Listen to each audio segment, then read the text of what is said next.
پہلے part one میں میں بیان کر رہا تھا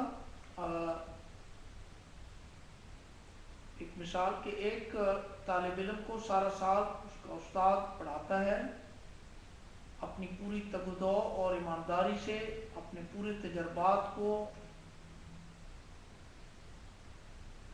سامنے لاتے ہوئے وہ اسے تعلیم دیتا ہے۔ اگر تو وہ طالب علم سال گزرنے کے بعد اچھی پوزیشن میں پاس ہو جاتا ہے، یقیناً استاد کا جو مقصد تھا سارا سال اسے پڑھانے کا وہ پورا ہو جاتا ہے۔ لیکن بصورت دیگر اگر طالب علم فیل ہو جاتا ہے تو یقیناً وہ اس کا استاد اس سے خوش نہیں رہے گا۔ اسی چیز سے بچنے کے لیے ہمیں اپنی زندگیوں کا مقصد جاننا بہت ضروری ہے۔ بغیر اس کے ہم اپنے آپ کو کامیاب زندگی گزارنے میں شاید ناکام ہو جائیں، اور ہماری کامیابی کی صورت میں جو اللہ کا مقصد تھا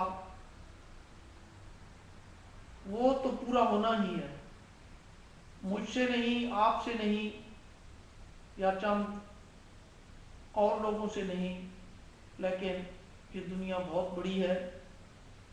یقیناً جو اللہ نے اپنا مقصد انسان کو تخلیق کرنے کے لیے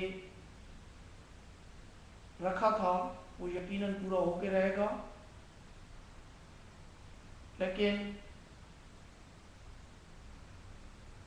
ہم اگر ان لوگوں میں شامل ہو جائیں تو یہ ہماری کامیابی ہوگی۔ یہ ہم نے سوچنا ہے کہ اس جماعت میں ہوں اور اپنی زندگی کو اس جماعت کے ساتھ گزار کر اللہ کے پاس جائیں، جو لوگ اس کے مقصد پر پورا اترے ہیں۔ اس کے لیے ہمیں اپنی زندگیوں کے مقصد کو تلاش کرنا ہوگا اور درست مقصد کو تلاش کرنا ہوگا۔ اسی کے لیے یہ فورم اور یہ ٹرسٹ قائم کیا گیا ہے تاکہ زیادہ سے زیادہ لوگ اس پر مستفید ہوں، اور یہ صرف اسی وقت ہو سکتا ہے جب ہم میں سے وہ لوگ جو اس ٹاپک پہ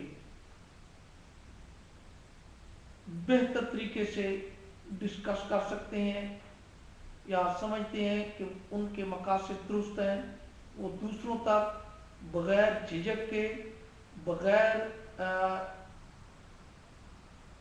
کسی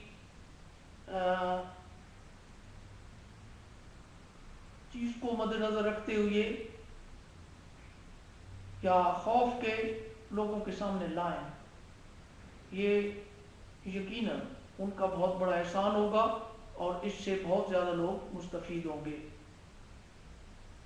جب تک ہم اپنے اس بہت بڑے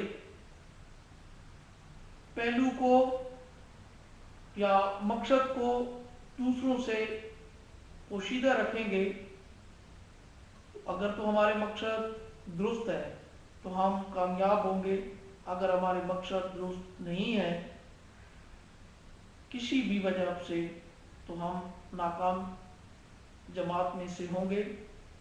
اس سے بچنے کے لیے اس ضمن میں ہمیں سوچنا ہوگا، اس ضمن میں ہمیں دوسروں کے تجربات سے، دوسروں کے علم سے مستفید ہونا ہوگا۔ بھائیوں، بہنوں اور ساتھیوں، مجھے امید ہے کہ اس چھوٹی سی بحث میں آپ سمجھ چکے ہوں گے کہ اس فورم میں جو یہ ٹاپک یا آرٹیکل دیا گیا ہے اس میں میرا کیا مقصد ہے، یا میں کیا چاہتا ہوں، یا اس سے ہم ایک دوسرے کو کس طرح مستفید کر سکتے ہیں، اس ضمن میں آپ کی مدد کی ضرورت ہے، اس ضمن میں آپ کی توجہ کی ضرورت ہے۔ یقیناً اگر آپ کی مثبت کوششیں ہمارے ساتھ رہیں تو ہم اپنے مقصد میں کامیاب ہو جائیں گے۔ اللہ ہمارا اور آپ سب کا حامی و ناصر رہے، آمین ثم آمین۔